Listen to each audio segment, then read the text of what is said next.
학생 여러분 안녕하세요. 여러분의 광쌤 이광조입니다. 시험 보기 전에 이 내용만큼은 반드시 정리하고 시험 보자. 중상과학 시험 정리 특강. 2학기 기말고사 범위입니다. 이제 마지막입니다. 이제 중학교 대단원의 막을 내리는 그런 이제 종집을 찍는 마지막 시험이 되겠고요. 사실 이제 여러분들이 입시 때문에 바빠서 또 간외신 뽑느라고 여러분들이 굉장히 바쁘게 돌아가서 2학기 중간고사 본 지 얼마 되지 않은데 바로 기말고사 보잖아요. 그래서 좀 힘들겠지만 유종의 미를 걷기 위해서라도 우리 최선을 다해서 마지막 시험까지 끝까지 여러분 잘 보기 바라겠습니다. 자, 우선은 진화에 대한 내용부터 선생님 살펴볼게요. 진화라는 건 여러분 크게 어렵지 않아요. 다행히 여러분들이 포켓몬 세대이기 때문에 이 진화라는 말 자체가 그러니까 낯설지가 않아요. 진화는 뭐냐면 중요한 포인트만 잡을게요. 우선은 이 몸의 형태나 구조가 변하는 거예요. 근데 중요한 포인트가 뭐냐면 이제 환경에 적응하면서 변하는데 여러분이 놓치는 게 뭐냐면 굉장히 오랜 시간, 정말 상상하기 힘들 정도의 오랜 시간 동안에 적응하면서 변하는 게 이게 진화입니다. 그래서 진화의 방향 이렇게 체크하면 돼요. 방향은 단순한 데서 복잡하게 우리가 이제 진화해 왔고요. 물에서 이제 육지 생물 쪽으로 진화해 왔고, 그 다음에 생물의 종류는 단순한 거에서 이제 다양한 종류가 나타나도록 진화가 이루어졌습니다. 요거 하나 체크해 두면 되겠고요. 그렇다면 이게 오랜 시간 동안 이게 진화가 되면서 그러면은 과거를 보게 되면 과거는 이랬는데 오늘날 이랬다. 이게 만약에 짧다면은 어제는 이랬는데 오늘은 변했다. 그래서 포켓몬처럼 갑자기 막 이렇게 진화가 되게 되면 피카츄가 라이츄가 되네. 선생님 잘 모르는데. 이게 순식간에 일어나면 진화를 우리가 눈으로 확인할 수 있지만 오랜 시간이기 때문에 이거를 알기가 힘들잖아요. 근데 이제 진화가 일어났다는 증거를 찾아야 되는데 여기 5가지가 있습니다. 이 5가지는 반드시 알고 있어야 됩니다. 그러니까 이거는 안 되면 암기라도 해야 돼요. 벌써 딱 체크하는 선택형 문제로도 다음 중에서 진화의 증거가 아닌 것은 체크할 수 있겠지만 서술형으로도 나올 수 있어요. 증거 5가지를 써라 이런 식으로. 무슨 얘기인지 아시겠죠? 첫 번째 화석상 증거. 화석을 발견된 순서대로 보게 되면 처음엔 고래도 원래는 쉽게 말하면 육상에서 살았는데 점점 물속에 기어 들어가 가지고 이렇게 그냥 이 모양 이 꼴로 지금 진화가 됐더라. 이제 이런 거 화석의 순서대로 이제 찾아낸 겁니다. 그 다음에 해부학적 증거를 보게 되면 요건데요. 여러분 교과서에도 항상 나와 있는 건데 요 2가지를 구분해야 됩니다. 상동기관과 상사기관으로 구분해야 돼요. 상동기관은 같은 조상에서부터 이 쓰임새에 따라서 각각 달리 이렇게 진화가 이루어지는 거예요. 그래서 같은 조상에서 분화가 되는 거. 그렇죠? 바로 이런 거가 이제 상동기관이고, 상사기관은 거꾸로 원래는 조상은 다른데 쓰임에 따라서 다시 오늘날 비슷해지는 거를 우리가 상사기관이라고 해요. 대표적인 게 이제 날개 같은 경우. 그렇죠? 새 같은 경우는 앞발이에요. 곤충은 표피 껍데기예요. 근데 걔네들이 날아다니려고 하다 보니까 새는 앞발을 열심히 흔들다 보니까 날개가 됐고, 그 다음에 곤충들은 표피 껍데기를 막 어떻든 간에 움직이다 보니까 날개가 되더라. 이게 바로 상사기관. 요 그림을 이해하면 됩니다. 상동. 그러니까 이거는 과거서부터 오는 거기 때문에 같은 거죠. 조상이 같아서 분화가 되는 게 상동. 그렇죠? 조상이 다른 거를 상사기관 이렇게 체크하면 되고, 흔적기관은 태아된 거, 여러분 꼬리뼈 같은 거 이런 거 생각하면 됩니다. 발생학적 증거는 우리가 이제 이 배아를 보면 되는데 이 그림 자체는 여러분들 좀 다르죠. 근데 닭의 배하고 사람 배아가 있는데 이것도 닭의 배아도 좀 더 성장하잖아요. 진짜 구분 안 될 정도로 사람하고 비슷해요. 그래서 처음에는 조상은 같았는데 얘네들이 진화가 되면서 닭이 될 애는 닭이 됐고 사람이 될 애는 사람이 됐다. 이런 식으로 보는 게 발생학적 증거. 그 다음에 유전학적 증거가 있다. 그 다음에 지리적 분포에 의한 증거가 있다. 이렇게 5가지. 얘네들은 자세하게 몰라도 이름만큼 알고 있어야 됩니다. 되겠죠? 좋습니다. 자, 그 다음에 진화설에 대한 내용인데 이 진화설도 굉장히 중요합니다. 5가지가 있는데요. 우선 이 중에서 용불용설 첫 번째는 완전 잘못된 겁니다. 이게 이제 사실은 진화설의 초기라는 부분에 의의가 있는 건데, 리마르크라는 사람은 어떤 생각을 했냐면 획득 형질이 유전된다고 생각을 했던 거예요. 획득 형질은 뭐냐면 선천적인 게 아니라 유전자의 정보에 기록된 게 아니고 내가 후대에 가서 노력을 해서 얻어낸 겁니다. 예를 들어 목이 긴 이유가 높은 곳에 있는 열매를 따먹으려고 계속 이게 목을 늘리다 보니까 늘어났다 이거예요. 늘어는 나요, 실제로. 근데 그게 유전은 안 됩니다. 왜냐하면 유전자라는 건 엄마 아빠로부터 뭐 알 받고 이렇게 돼 있잖아요. 그래가지고 태어나는 건데 목을 늘렸다고 해서 이 유전자가 변하지는 않거든요. 돌연변이가 일어나거나 아니면 뭐 방사선에 노출돼서 유전자가 변하지 않는 한 얘가 후천적으로 내가 노력한 거는 유전자 변화가 일어나지 않기 때문에 이 유전자가 다시 그대로 나눠져서 들어가기 때문에 유전이 되지 않아요. 그러니까 엄마 아빠가 예를 들어서 열심히 운동해서 근육맨이라고 해서 애가 근육맨이 되진 않거든, 태어날 때부터.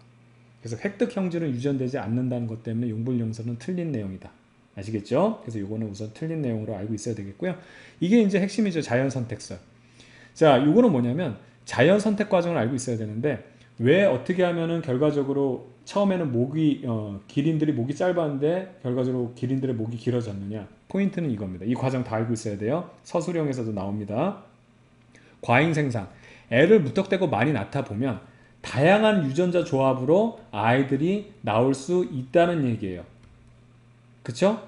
그게 개체 변이에요. 이 변이라는 게 뭐냐면 베리에이션입니다. 그래서 과잉 생산하다 보면 다양한 개체가 애들이 나올 수 있다. 그럼 얘네들끼리 생존 경쟁을 하게 되는데, 문제는 이게 환경에 적합한 애들. 여기서는 목이 긴 애도 나오고 목이 짧은 애도 나오고 다양한 애들이 나와.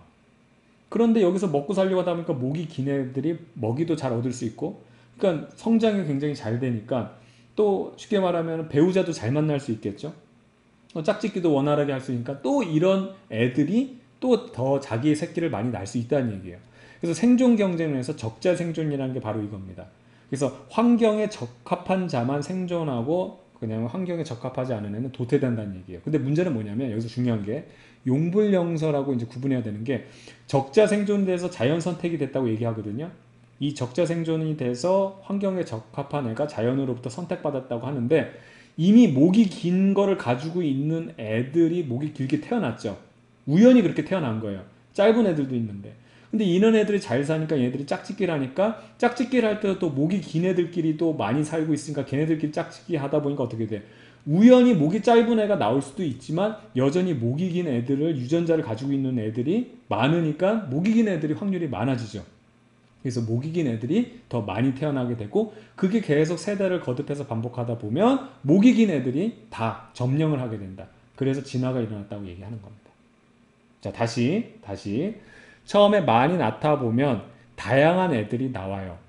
걔네들이 생존 경쟁을 하다가 환경에 적합한 유전자를 갖고 태어난 애들만 살아남고 걔네들을 자연 선택됐다고 얘기해요. 그래서 걔네들이 짝짓기를 많이 해서 자기가 이미 환경에 적합한 유전자를 가지고 있는 애들이 자기 유전자를 더 널리 퍼뜨릴 테니까 걔네들은 목이 긴 애들이 더 많이 태어날 것이다. 그래서 진화가 됐다고 얘기하는 겁니다. 완벽하게 이해해야 되고, 이 내용, 용어 자체 완벽하게 알고 있어야 됩니다. 아시겠죠? 자, 돌연변이설, 격리설, 현대진화론은 사실은 이거에 근간을 두고 있어요. 돌연변이설은 뭐냐면 이렇게 해서 자연 선택 과정이 일어나는데 갑자기 여기서 개체 변이 다음에 돌연변이가 나타난 거야. 여기에 없었지만, 뭐야 이게 글씨가, 없었지만 갑자기 돌연변이가 나왔는데, 그게 어떻게 되냐면 환경에 적합하지 않으면 얘도 도태돼서 돌연변이가 그냥 사라지는 건데, 우연히 돌연변이가 나왔는데 걔가 환경에 적합해. 그럼 적자생존이 일어나서 자연 선택되는 거예요. 그래서 돌연변이 중에서 환경에 유리한 형질을 갖는 개체가 살아남았는데, 어차피 돌연변이가 일어났어. R인데 약간 R이 뭐 이렇게 희한하게 R이 이렇게 생겼어. R 이렇게 됐어. 근데 이게 환경에 적합해. 그럼 요런 애가 살아서 자기 유전자를 또 이런 식으로, 이거 어떻게 쓴 거야 도대체? 이런 애를 또 애들 자기 자식들한테 뿌릴 수 있으니까 이런 유전자를 받은 애들이 또 번성하게 되면 이렇게 해서 진화가 됐다고 얘기하는 겁니다. 그래서 자연 선택설하고 굉장히 비슷한데, 자연 선택설은 그냥 무턱대고 낳다 보면 다양한 애들 중에서 적자생존이지만, 돌연변이는 갑자기 이유는 알 수 없어. 근데 가끔 돌연변이가 나타난다는 거야. 근데 그 돌연변이가 하필이면 그 환경에 적합하다. 그래서 자연 선택 같이 이렇게 적합하게 되면은 그럼 진화가 된다. 살아남아서 진화된다. 그 얘기입니다. 그 다음에 격리설 같은 경우는 이게 이제 대표적으로 이제 핀치세인데, 여러분들이 이제 굉장히 헷갈려하는 게 이거거든요. 같은 종이 지리적으로 오랫동안 격리되면 각각 다른 종으로 진화인데, 자, 선생님 이건 그림을 좀 볼게요. 지금 요거거든요. 뭐 뿌리가 뾰족한 애가 있고 뭉툭한 애가 있는데, 중요한 게 요 먹이를 먹기 위해서 얘네들이 막 이렇게 뭐 단련을 하다 보니까 뿌리가 이런 식으로 이게 형태가 바뀌었다, 이게 아니에요. 획득 형질은 절대 유전이 되지 않는다고. 그러니까 요런 먹이가 있고 저런 먹이가 있는데, 여기서도 이거 사실 자연 선택설하고 굉장히 비슷해. 근데 같은 종이었지만 격리가 되고 나다 보니까 환경이 다르지. 이 먹이랑 이 먹이, 여기는 먹이가 없나? 이 먹이랑 이 먹이가, 너희들 왜 이상한 거 먹니? 자, 이 먹이랑 이 먹이가 다른데, 여기도 다양한 애들을 낳다 보면 뿌리가 이게 뿌리가 아니고 부리가 이렇게 생긴 뭉툭한 애도 나오고 뾰족한 애도 다양하게 나오는데 그 중에서 요 먹이에 적합한 애들이 잘 살겠죠. 그럼 걔네들이 더 많은 자손들을 낳게 되다 보니까 자연 선택이 되는 거예요. 요 환경에 살고 있는 애들은 또 요 먹이에 맞게 요게 먹이에 맞는 부리를 운 좋게 그런 게 다양하게 태어나다가 운 좋게 요 먹이에 맞는 부리를 갖고 태어난 애가 번성하겠죠. 그래서 걔네들이 번성이 되면서 진화가 된다 그 얘기입니다. 그래서 여러분들이 굉장히 착각하는 게 항상 이 용불용소라고 헷갈려요. 이 환경에 맞게 진화됐다는 게 마치 여기에 적응해가지고 뿌리가 점점 길어진다든가 짧아진다는 그게 아니고 다양하게 태어나다 보다가 여기에 적응된 애들만 살아남아서 살아남은 애들끼리 번성한다 그 얘기예요. 되겠죠? 바로 이것도 요 핀칫의 이것도 잘 이해하기 바라겠고요. 격리설이었습니다. 현대진화론은 얘네들 다 짬뽕이에요. 근데 잘 보면 알겠지만 자연선택설이라는 거대한 틀 안에서 얘네들은 갑자기 돌연변이가 나와서 자연선택됐어. 격리설은 격리된 다음에 자연선택됐어. 이거 따지고 보면 거의 이 얘기잖아요. 현대진화론도 보면 얘네들 다 세 개를 이제 다 짬뽕돼 있는 애들이니까 그냥 묶어버리자 이거예요. 그래서 자연선택, 돌연변이, 격리를 종합적으로 얘기한다. 그럼 잘 봐봐요. 이거 보면 되게 웃긴 게 토끼가 살고 있었는데 다양한 애들이 태어날 거야. 그 중에서 그 환경에 적합한 애가 살아남았다 하면은 자연선택설인데 거기다가 뭘 끼워넣냐면 격리가 됐다고 얘기하는 거야. 격리설 집어넣는 거야. 그 와중에 격리된 와중에도 갑자기 돌연변이가 태어났어. 돌연변이설이야. 그런데 돌연변이가 됐는데 이 환경에 적합해. 이 돌연변이도 환경에 적합해. 그럼 얘네들이 번성을 해가지고 새끼들을 낳다 보니까 이렇게 돌연변이 된 애들이 뭐 여기를 지배하게 되겠고 이런 식으로 오랫동안 된다면 다시 환경이 합쳐지면 전혀 새로운 종이 탄생이 됐다. 이래가지고 다른 종으로 서로 원래는 하나의 종이었는데 전혀 다른 종으로 분화됐다. 이게 바로 현대 진화론입니다. 아시겠죠? 그래서 내용을 정확하게 이해할 수 있어야 되겠어요. 되겠죠? 자, 그 다음에 생물의 분류. 이거는요, 쉽게 말하면 생물학자들의 오덕질입니다. 오덕질. 굉장히 자세하게 이제 뭐 생물 종류가 많긴 하지만 이걸 다 일일이 분류하는 거예요. 우리는 여기서 기본적인 핵심만 좀 짚고 넘어갈게요. 그 생물의 분류를 보게 되면 생물의 진화 과정과 그 다음에 가깝고 먼 관계, 쉽게 말하면 친인척 관계 따지는 거예요. 그러니까 선생님 오덕질이라고 그랬는데 우리 어르신들도 이거 그냥 족보 이런 거 따지시는 분들은 엄청 따지는 분들 있잖아. 무슨 뭐에 사촌에 뭐가 어떻고 막 이런 그거야 그거. 아시겠죠? 자, 생물의 분류 방법. 그럼 분류하는 방법이 있을 거 아니야. 그래서 인위 분류. 그냥 사람의 편의에 따라서 분류하는 거. 그다음 자연 분류는 생물의 고유한 특징을 기준으로 분류한다. 이건 뭐 당연한 내용입니다. 아시겠죠? 자, 그래서 분류 단계는 이제 여러분 이건 조금 암기해둬야 되는데 순서대로 제일 작은 것부터 종속, 과목, 강문, 계입니다. 아시겠죠? 종속, 과목, 강문, 계. 한 10번만 하면은 이거는 입에 좀 싹 달라붙어요. 종보다 큰 게 속이고 그다음 더 포함되는 게 과고 이런 식으로 그래서 요거 알아두면 되고 이 중에서도 핵심은 제일 작은 종하고 걔를 체크해 두되 더 중요한 건 종이에요. 인종, 사람입니다. 아시겠죠?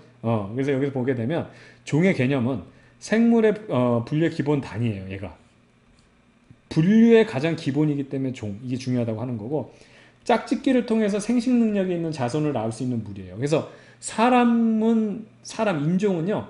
예를 들어서 뭐 이거 여러분들 뭐 인종차별적인 얘기 아닙니다. 또그 이상한 생각하지 마시고 백인종, 흑인종, 황인종 이렇게 인종이라고 이름을 붙이잖아. 짝짓기 가능하죠. 그렇죠? 서로 결혼할 수 있어요. 그러면 아이가 나오죠.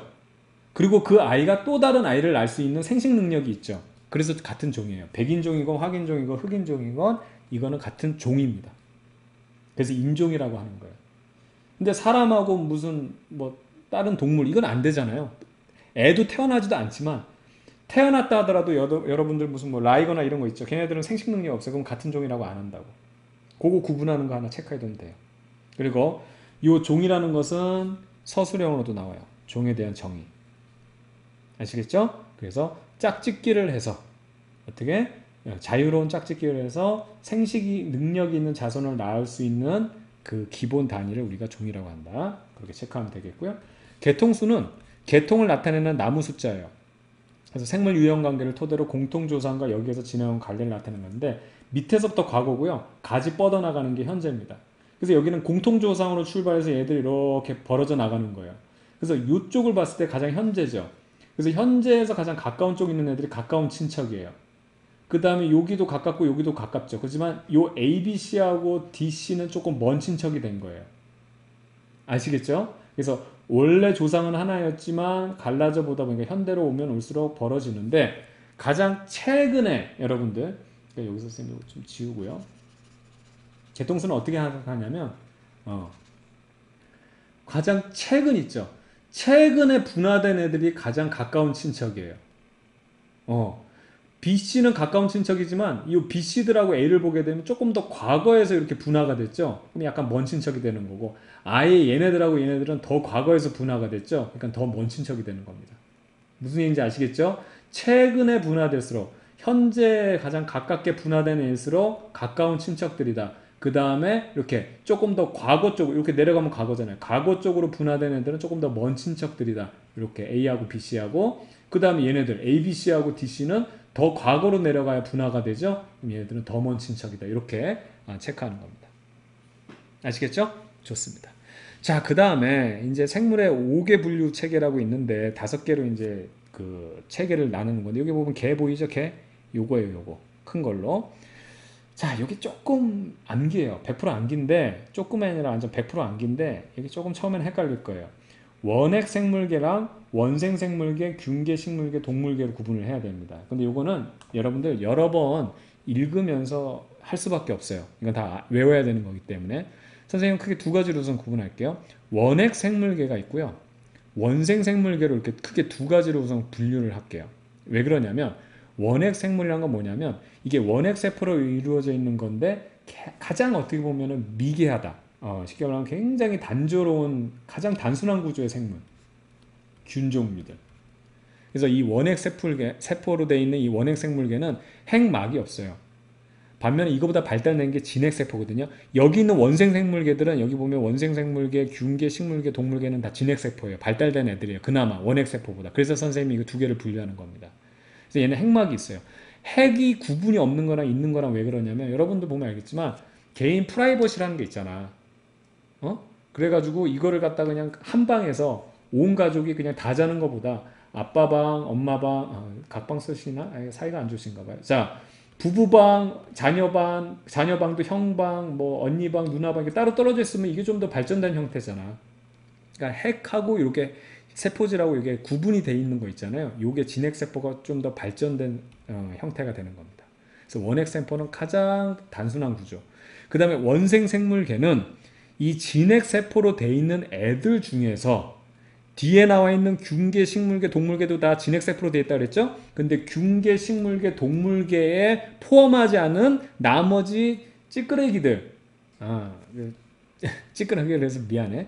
어떻든 진핵세포로 되어 있는 것 중에서 얘는 다 진핵세포로 되어 있거든요. 균계, 생물계, 동물계. 그 중에서 균계, 생물계, 동물계에 포함하지 못하는 아까 말했던 그 찌끄레기들을 원생생물계라고 그런다.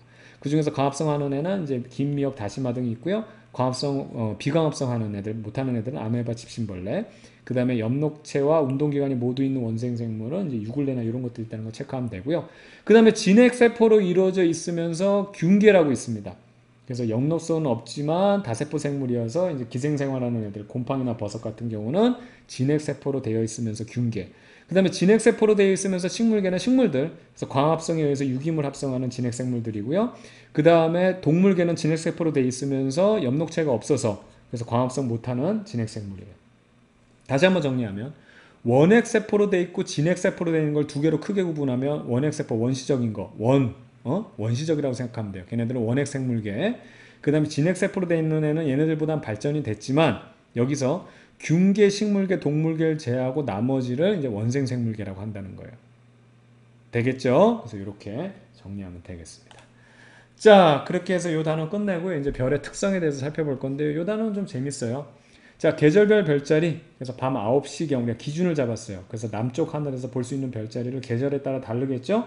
이게 봄, 여름, 가을, 겨울에 따라서 이거를 외워야 돼요. 이거 좀 외우는 거 좀 시험 문제 안 냈으면 좋겠는데 뭐 대단한 거라고 끝까지 내요. 그래서 이거를 선생님이 외우는 암기 팁 한 번 들으면 다 외워지거든요. 선생님이 유튜브에 올려놨으니까 광쌤하고 그 다음에 계절별 별자리에서 2분짜리인가 밖에 안 돼요. 그거 한번 보면 그냥 머릿속에 들어옵니다. 뭐 이렇게 희한하게 외울 필요 없고요. 자연스럽게 들어오니까 한 번만 들으면 돼요. 그래서 이거 시험 보기 전에는 꼭 암기를 해놓길 바라겠고요. 그 다음에 이제 지표 좌표계. 이건 뭐냐면 하늘에 떠 있는 별이 어디 있는지를 체크하려고 그러는데 이거를 이제 3D잖아요. 공간에 있잖아. 그러면 X축, Y축, 자 여기 보면 X축, Y축, G축 이렇게 하면 좌표가 3개가 필요하니까 복잡하다. 그래서 이걸 각도로만 표시하자. 그래서 여기서부터 북점을 기준으로 이만큼 돌아가서 각도로 재고 올라갈 때도 B 이만큼 올라가서 각도로 재면 여기 있어 해서 딱 좌표가 쉽게 말하면 2개만 쓰면 되는 거예요. X, Y, G로 쓰게 되면 3개가 필요한데 2개만 쓰면 되니까 훨씬 편하죠. 삥삥 돌려가서 그 다음에 위로도 삥 올라가서 여기 있어 이렇게 하는 거예요. 그걸 각도로 하는 겁니다. 각도로. 아시겠죠? 그때 고도라는 거는 위로 수직으로 올라가는 요 각도, 요 쉽게 말하면 지평선에서 요 각도가 고도가 되겠고요. 그래서 이거는 0도부터 90도가 되겠죠. 넘어가는 경우는 어떻게 되겠어요? 그럼 여기서부터 다시 재면 되지. 그쵸? 그래서 만약 여기서 재려고 하는데 여기까지 90도까지 올라갔는데 더 별이 넘어갔다 그러면 그냥 여기 요쪽 보면서 여기서부터 이렇게 재면 되는 거잖아. 그렇죠? 그렇기 때문에 넘어가는 90도가 최대가 되겠고 방위각은 한 바퀴 도는 거죠. 그럼 여기 있는 녀석을 재려고 할 때 이렇게 한 바퀴 돌면 다시 0으로 도기 때문에 얘는 0부터 360까지 이렇게 표현하면 되는 겁니다. 되겠죠? 360도는 0하고 똑같은 거죠. 그럼 0으로 표시해도 되고 360으로 표시해도 되는 겁니다. 어쨌든 기준은 북점을 기준으로 해서 이렇게 돌아간다는 거, 시계 방향으로 돌아간다는 사실을 체크해 두면 되겠고요. 자, 그 다음에 포인트는 참 요거는 굉장히 멋진 단원이에요. 별의 거리. 저 멀리 있는 별의 거리를 우리가 쟀어요. 인간의 놀라움이 이런 거거든요. 작아지고 쟀겠습니까? 너무나 멀리 있는 인간의 스케일을 벗어나는 거리에 있는 별까지의 거리를 굉장한 아이디어 하나로 이걸 측정하거든요. 그래서 대표적인 게 연주시차입니다. 연주시차의 개념을 알아둬야 되는데 지구가 공전한다는 것이 포인트예요. 그래서 연주시차를 통해서 지구가 공전한다는 것을 또 증거로도 쓸 수가 있어요. 그래서 별을 6개월 간격으로 측정해서 측정한 시차 있죠. 눈에 보이는 시차의 절반을 연주시차라고 합니다. 자, 한번 봐봐요. A에서 지금 여기 있는 별을 봐요. 그럼 지구가 여기 있을 때 별은 이렇게 해서 별이 여기 있는 걸로 보여요. 여기 있어 보이도 되고 여기 있어 보여도 되지만 이게 거리 감각이 워낙 멀기 때문에 그냥 멀리 있는 걸로 그냥 보이는 겁니다. 그 다음 6개월이 지나서 지구가 요 위치에 왔어요. 그때 별은 그대로 있거든요. 여기서 별을 보게 되면 별이 여기 있는 걸로 보여요. 되겠죠? 그럼 여기 있던 별이 여기로 이동하는 걸로 보이죠?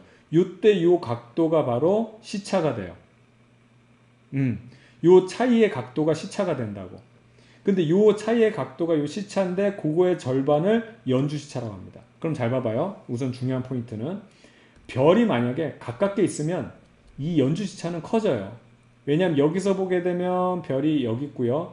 여기서 보게 되면 별이 여기 있죠. 그래서 각도가 넓어져요. 근데 아주 멀리 있어요. 그럼 여기서 보게 되면 별이 여기 있고요. 여기서 보게 되면 별이 여기 있기 때문에 각도가 작아져요. 아시겠죠? 그래서 연주시차가 클수록 연주시차가 크면 클수록 어떻게 되냐? 별까지의 거리는 그러니까 연주시차가 커지면 가까운 거고요. 연주시차가 작아지면 멀리 있는 겁니다. 그래서 너무 멀리 있으면 이 연주시차도 안 보여요. 차이가 거의 없어요. 이건 여러분들 외우지 말고요. 시험장에서 바로 하면 돼요. 손가락 하나 가까이 눈 앞에다 대고 왼쪽 눈 오른쪽 눈 왔다 갔다 보게 되면 연필이 여기 있는 연필이 뭐야? 손가락을 놓고 왼쪽 눈 오른쪽 갖다 놓게 되면 번갈아 가면서 떴다 감았다 하잖아요. 가까운데 코 앞에다 놓고 하게 되면 이 손가락이 슝 왔다 갔다 해요. 근데 팔을 뻗어가지고 멀리다 놓고 이거를 손가락 놓고 난 다음에 왔다 갔다 하자 그럼 얘가 여기서 깔짝깔짝 움직여요. 깔짝깔짝. 아시겠죠? 그래서 가까울수록 이 연주시차가 크다라는 거를 여러분 알면 돼요. 그래서 연주시차와 거리는 반비례입니다. 연주시차가 크면 클수록 이게 지금 선생님 분수로 나타낸 거거든요. 연주시차. 그래서 시차. 얘가 크면 클수록 이 값 자체는 작아져요. 그래서 거리가 짧아져요. 가까운 거가 되고 연주시차가 작을수록 어떻게 얘가 작아지면 얘는 커지기 때문에 먼 별이 되는 겁니다. 되겠죠? 자, 그 다음에 선생님 요거 하나 포인트 둘게요. 왜 그럼 시차로 하면 되지 그거에 또 절반을 하느냐. 이거는요 여러분들이 중학교 3학년 때 이거 배우나? 삼각비 배우나? 선생님 때는 배웠던 것 같은데 이 삼각형 가지고 요 각도를 알게 되면 쉽게 말하면 이걸 보세요. 선생님 그림을 이렇게 그릴게요. 이 이등변 직각삼각형을 그리면 이등변 삼각형이 아니고 요 직각삼각형을 그리면 여기 하나가 직각이라는 것 때문에 요 각도랑 요 각도를 알게 되면 요 빗변하고 요 높이 밑변의 이 그 관계를 알 수 있어요. 이걸 사인, 코사인 이런 식으로 해가지고 수학자들이 다 구해놨어. 얘네들의 관계를. 그래서 요 직각삼각형을 만들어 놓으면 바로 우리가 사인, 코사인 이런 거 적용해 가지고 요 별까지의 거리라고 한다면은 지금 만약에 지구가 여기 있다고 가정하면 요 지금 높이에 해당하는 요 길이를 재면 되죠. 그쵸? 그렇기 때문에 직각삼각형을 만들고 싶어서 원래 시차를 구해도 돼요. 근데 시차를 구해 놓으면 직각삼각형 만들려면 어차피 얘를 어떻게 돼? 절반을 다시 잘라내야 되거든. 여기 있는 절반을 다시 잘라내야 돼. 그렇기 때문에 아예 애초에 애시당초 절반을 잘라내서 이 각도를 재자라고 한 게 연주시차예요. 그래서 2분의 1을 미리 하는 겁니다. 사인, 코사인 같은 우리가 삼각배를 바로 적용하려고 하는 거예요. 되겠죠? 이거에 대한 궁금증이 좀 풀렸으면 좋겠고요. 그래서 이제부터 우리는 별의 거리 구하는 다양한 방법. 첫 번째로 연주시차를 알아본 겁니다. 자, 그 다음에 이 밝기를 통해서 또 이 거리를 구하는 걸 우리가 살펴볼 거예요. 뭐 이거는 어려운 내용은 아닌데 밝기와 거리는 반비례한다는 겁니다. 당연한 게 별이 있을 때 여기서 보는 것보다 더 멀리 있으면 빛이 진행하다가 에너지 손실이 있을 테니까 결과적으로 멀리 있을수록 어두워지겠죠. 어둡게 보이겠죠. 뒤로 갈수록 그 얘기인데 문제는 제곱에 반비례한다는 거 이걸 주의하세요. 그러니까 거리가 멀어지면 밝기가 그냥 이게 어두워지는 게 아니고 뚝뚝 떨어진다는 얘기예요. 그건 왜 그러냐면 이 빛이라는 게 사방으로 퍼지면서 공간을 채우거든요. 직진만 하는 게 아니라 그래서 얘가 여기를 기준으로 해서 2배가 멀어지면 여기에 대한 이제 면적이라는 건 가로 세로잖아요. 여기에 빛을 채우는 거에 비해서 이제 2배가 멀어지면 총 4배 이만큼의 공간을 채워야 되고요. 3배가 멀어지면 총 9배의 공간을 채워야 되기 때문에 밝기는 각각 제곱에 반비례하는 이 양만큼 밝기가 뚝뚝 떨어진다. 그래서 거리와 밝기에 대한 관계를 우리가 하나 더 뽑아냈고요. 이제 이 별의 등급을 매기는데 이건 지금 현재 밝기에 대한 겁니다. 겉보기 등급은 눈으로 봤을 때 밝은 거예요. 그걸 1등으로 매기는 거예요. 제일 밝은 거 1등. 근데 이거보다 더 밝다 그러면 0등. 그거보다도 더 밝다 그러면 마이너스 1등. 그 다음에 마이너스 2등 이런 식으로 가요. 어쨌든 1등을 가장 밝은 걸로 기준으로 했을 때 그 다음에 2등, 3등, 4등, 5등, 6등 이렇게 하는데 이때 1등과 2등 사이의 밝기 차는 2.5배씩이에요. 한 등마다. 그렇죠? 등급마다. 그래서 1등과 2등급은 2.5배 차이가 나는데 1등과 3등은 2.5배 곱하기 2.5배 해가지고 2.5의 제곱배입니다. 중요한 건 5등급. 1등급과 6등급은 하나, 둘, 셋, 넷, 5등급인데 이건 2.5의 5승이 되는데 이게 대략 100배 밝기 차이가 나요. 아시겠죠? 그래서 이런 차이를 알아두면 되겠고요. 그럼 이제 절대 등급은 뭐냐면 이건 눈으로 보는 게 아니라 눈으로 보는 거는 이게 조금 오류가 있을 수 있어요. 이건 선생님 좀 이따 설명할 건데 10파섹이라는 기준을 잡아서 무조건 이 기준에 맞췄을 때 실제 밝기 요걸 절대 등급이라고 합니다. 이게 이제 대두 페스티벌하고 똑같은데 잘 봐봐요. 이게 왜 이런 일이 일어나냐면 무조건 10파섹이라는 대로 애들 3명을 A, B, C라는 애들을 세워놨어. 그러고 나서 머리 크기를 재는 거야. 사진 찍을 때 여러분들 머리 안 크게 나오려고 여러분 뒤로 가잖아. 그래서 이걸 통해서 우리가 이제 얘네 둘을 찾아가지고 거리를 알 수 있다니까요. 무슨 얘기냐? 잘 봐봐요. 여기서 사진을 찍는 거야. 응? 그런데 얘네들이 똑같이 있을 때 만약에 B가 대가 하면 안 되지. B가 머리가 제일 크다 그러고 그 다음에 얘가 제일 소두 C가 제일 대두라고 할까요? C가 제일 대두 이렇게 돼 있으면 요 순서대로 실제 얘가 C가 제일 큰 애죠. 그렇잖아. 이거는 같은 라인에 있을 때 머리 크기를 쟀을 때 여기서 크다 그러면 진짜 C가 제일 큰 애야 얘가. 그런데 거리가 다르다고 해봐. A라는 애가 머리는 제일 작은데 여기 와서 사진을 찍고 그럼 얘 이만하게 보인다니까. C라는 애는 실제 대두인데 저기 뒤에 가서 여기 와서 찍어 그럼 요만하게 보이잖아. 무슨 얘기인지 아시겠죠? 바로 이거예요. 그래서 기준으로 봤을 때 이 기준상에서 실제보다는 크게 보이는 애들 여기서는 이제 선생님 대두했는데 실제 밝기보다 밝게 보이는 애들은 가까이 있는 애예요. 무슨 얘기인지 아시겠죠? 실제 밝기보다 어떻게 돼? 어둡게 보이는 애는 멀리 있는 애예요. 그게 바로 이걸 통해서 거리를 구하는 거예요. 별의 밝기를 통해서. 그래서 선생님 설명을 할게요. 잘 보세요. 이 절대 등급이 기준이에요. 왜냐하면 실제 머리 크기를 재려면 같은 라인에 세워놓고 나서 사진을 같이 찍어봐야 누가 머리가 큰지 머리가 작은지 알 수 있거든. 서로 뒤로 가고 앞으로 가고 이러면 반칙이라고. 그래서 절대 등급을 기준으로 했을 때 잘 봐봐요. 요거 봐봐. 겉보기 등급이 이 등급이란 것은 이게 겉보기 등급 절대 등급은 밝기예요. 지금 둘 다 밝기예요. 근데 이게 작다라는 얘기는 절대 등급보다 겉보기 등급이 작다라는 얘기는 얘가 밝다라는 얘기죠. 그럼 무슨 얘기예요? 실제 18색이 있을 때보다 밝게 보인다는 얘기는, 보이기에 밝게 보인다는 얘기는 뭐? 얘가 앞으로 나와 있다는 얘기죠.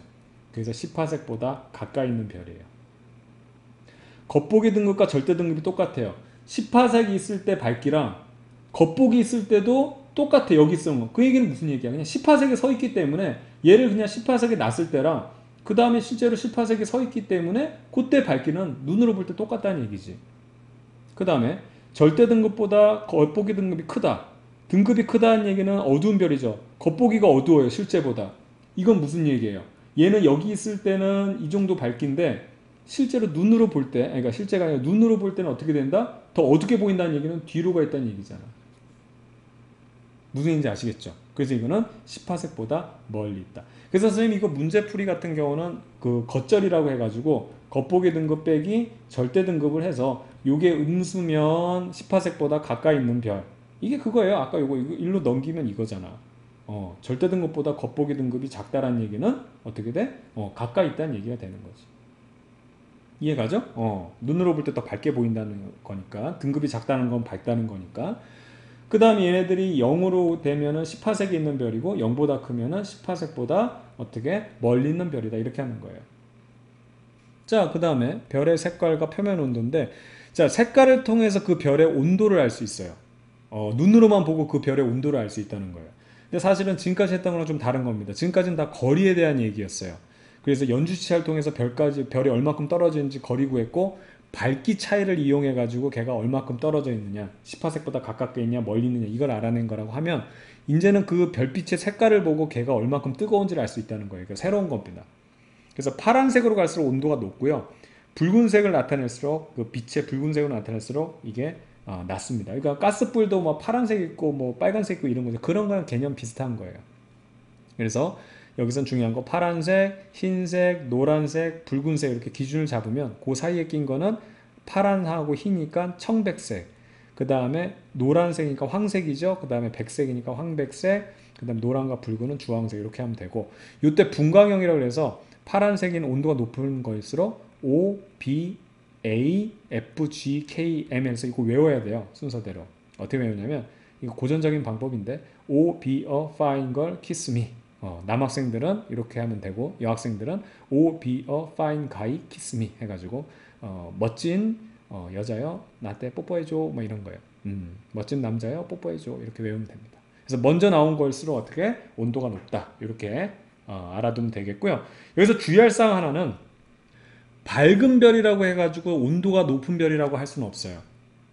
왜 그러냐면 밝은 별이라고 해서 이제 온도가 높으면 밝은 별이죠. 우선 온도가 높으면 밝은 별이 되는데 밝은 별이라고 해서 온도가 높지는 않다는 거예요. 왜냐하면 별이 크면은 온도가 높지 않더라도 별 자체가 커버리면 밝게 보여.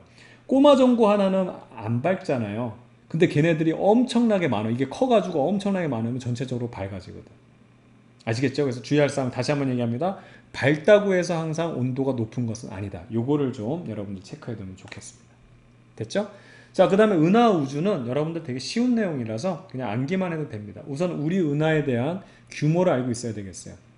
약 빛의 속력으로 이제 1년 동안 가는 거리, 어마어마한 거리죠. 그걸 광년이라고 하는데 전체적인 지름은 10만 광년, 그 다음에 여기 두께가 1.5만 광년, 그 다음에 여기 태양이 여기 있거든요. 그럼 지구 거기 옆에 이제 껴있겠죠. 태양에 이제 그 쉽게 말하면 부하니까 우리 지구는. 그럼 여기는 은하 중심에서 약 3만 광년, 암기입니다.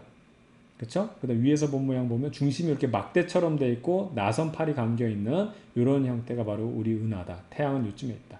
이거 뭐겠어요, 여러분? 이미지 컷입니다. 이거 우리가 상상해서 다른 외부 은하들은 우리가 사진을 찍을 수 있지만, 왜냐면 여기서 바깥으로 나가는 거 찍을 수 있지만 이거 셀카 찍으려면 우리가 밖에 나가서 이렇게 찍어야 되는데 이거 못 나가거든, 우리 기술로는. 어마어마한 거리라서. 아시겠죠? 바로 이겁니다.